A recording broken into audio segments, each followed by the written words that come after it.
This is Math 251, and we're looking at section 12.6, talking about the directional derivative and the gradient.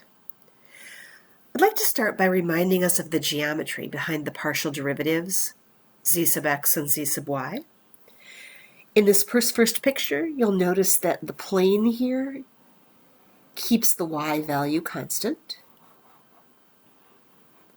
creates this intersection curve, and that means that the slope of the tangent line to that intersection curve is going to be the partial derivative of z with respect to x, given that y is being held constant. In the second picture, we have exactly the opposite, right? Here we've got this plane where x is being held constant.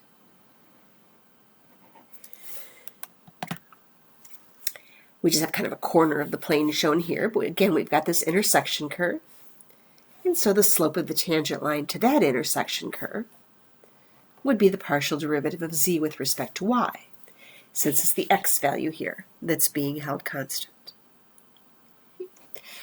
There's a little picture at the bottom. If you take just a moment, you might challenge yourself to determine which of those tangent lines has a slope that's a z sub x and which one's z sub y. Be a little bit careful here. Notice that the axes are actually not labeled the way we're used to seeing them. This is actually a left-hand coordinate system. They'd put x here as the horizontal axis, and y is the one that's coming out of the paper. So that means that this plane right here is holding x constant. Therefore, this tangent line, x constant, so the slope is z sub y. And then this intersection plane holds y constant, meaning that this tangent line would have a slope that's z sub x. What I would like to point out very particularly with this last diagram, because it's something that in the next page is going to become very important, is if you think about these planes that we've used to cut through our surface and create an intersection curve, notice that, for example, this pink one here, the one where y was equal to a constant, this line down here in the xy plane could actually be thought of as a vector parallel to the x-axis.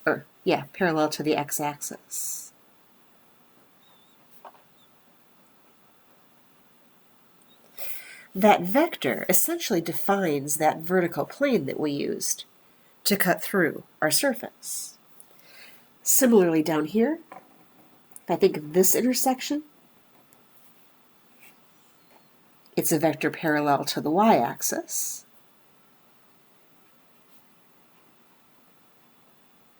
I could think of that vector as essentially defining that plane above it that cuts through the surface. And I'm sorry you couldn't see that last thing I wrote. Let me move that up.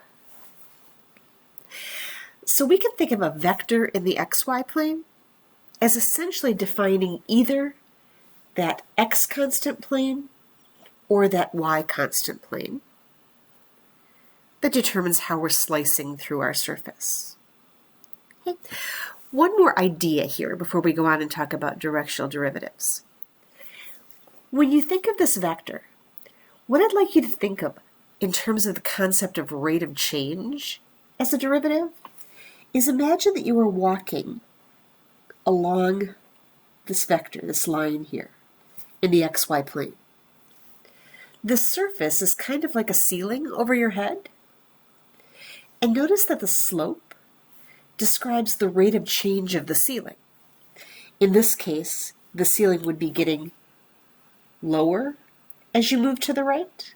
And so in this particular case, that slope, or z sub x, would actually be negative. Here, depending on which way I go, I guess the way I've got it written here, it would be the same. But in both cases, a perfectly logical explanation for this would be this represents the rate of change in z, the height of the ceiling,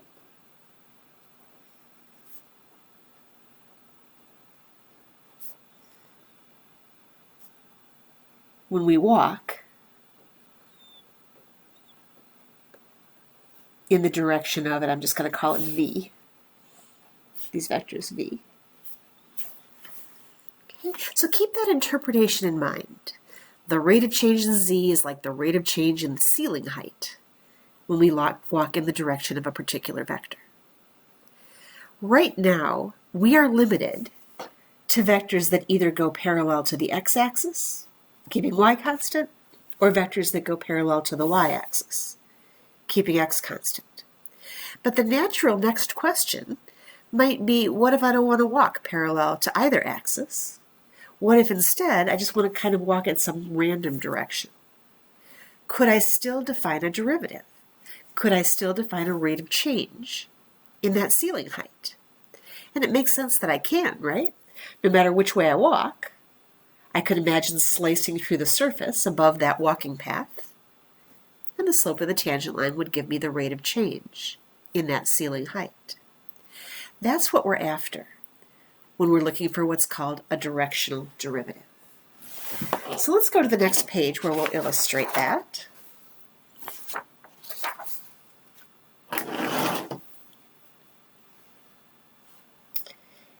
And everything I just said is kind of above there.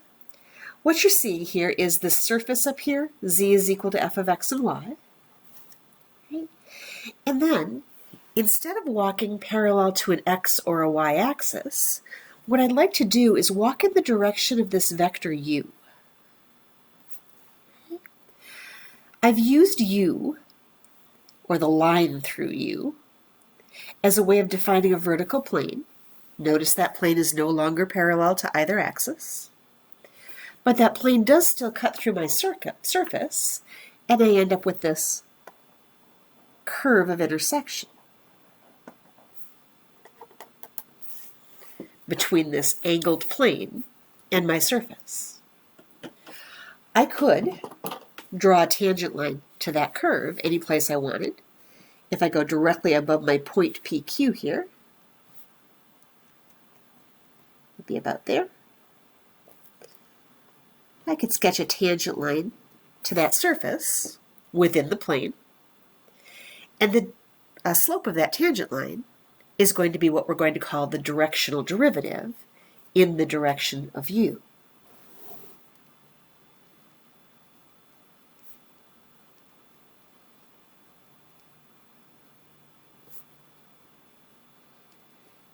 So a bit of description here. It's the directional derivative at PQ and in the direction of u.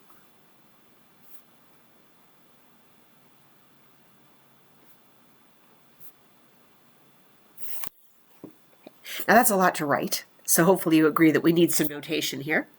The notation is actually right down here. It's this capital D, D sub u. So it's the derivative of the function f in the direction of u. And like any other derivative, once we've found it, we can plug in any values. So we can plug the p and the q in after we've found that directional derivative. All right. Rate of change of z as we move in this direction is indeed the slope of the tangent line, and again it's called the directional derivative with that notation. We're going to next develop a way to actually find or calculate the directional derivative. We're going to use this diagram again to do it. But first, just to illustrate a little bit more, I'd like you to take a look at a very nice animation. If I can bring this up here. Here it is. This actually shows the idea of the directional derivative. Notice that multicolored surface is like our z equals f of x and y. And what you're seeing are different vertical planes. As that plane, that net or mesh seems to rotate, those are different vertical planes slicing through the surface. You can see the black curve of intersection, and then that blue tangent line. The slope of that tangent line at any particular moment would be the directional derivative in the direction of u, and the u vector is actually the one down here, this little black vector down here at the bottom. Okay. So you can see at this point, sloping down, sloping horizontal, sloping up, and that changes as we change the u vector, or the direction that we're looking at. All right, so let's go on and talk about actually calculating the directional derivative.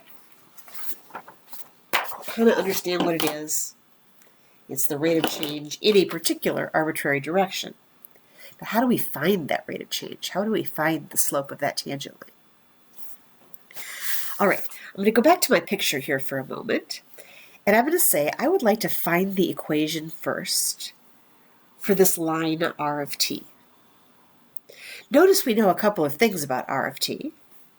We know that it goes through the point PQ, and we also know that its direction vector is u.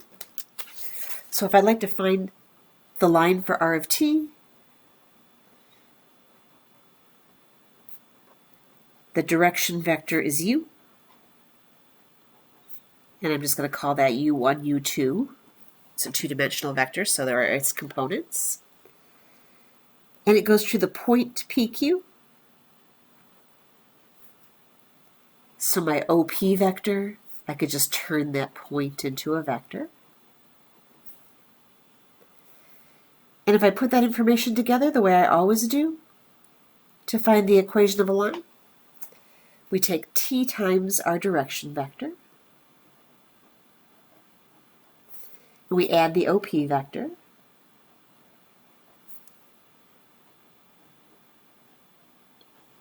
so I'm going to end up with u1t plus p and u2t plus q. From the equation, the vector equation of that line, I'd like to write parametric equations for x and y. So x would just be u1t plus p, and y would be u2t plus q. All right, directly over that line, we've got the surface, right? So directly above this line R, we've got our surface, and the curve of intersection here would have the same x and y values as the line because it's directly above the line. So I can think then above the line, the surface, z equals f of x and y, would have the x and the y satisfying those parametric equations. That means that while z depends on both x and y, x depends on t, and y also depends on t. And so I've got a little tree diagram, meaning that if I want to find dz dt, the rate of change of the function with respect to t, I can do it with a chain rule based on that diagram. dz dt would be the partial of z with respect to x times dx dt plus the partial of z with respect to y times dy dt.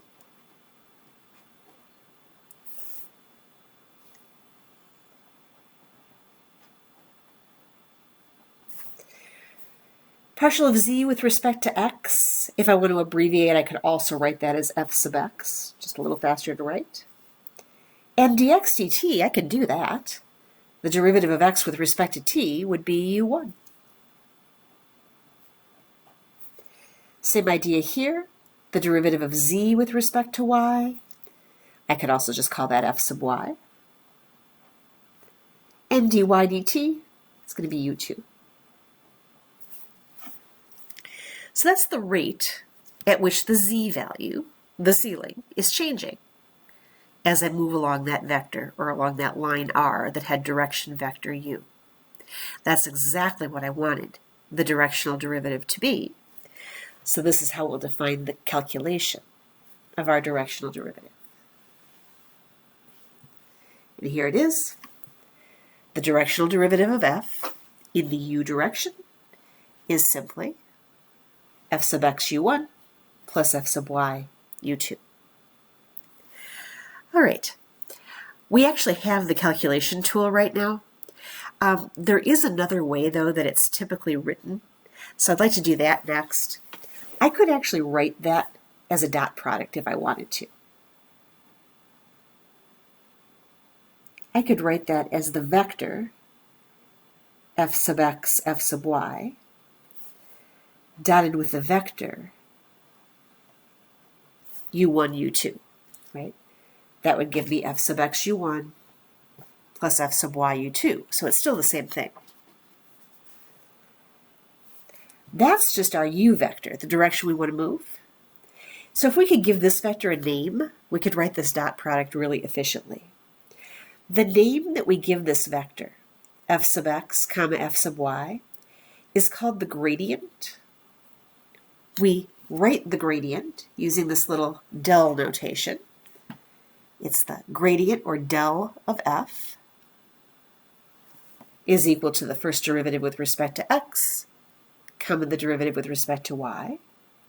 So actually I'm going to take this down here and say under that definition, I can write my directional derivative then as the gradient of f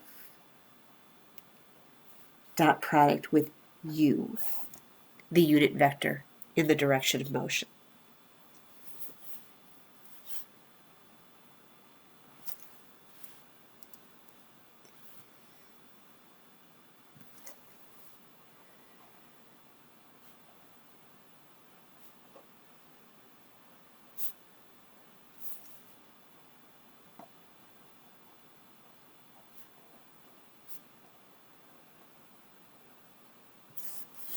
All right, so we've kind of got the theory done. We've developed our formula.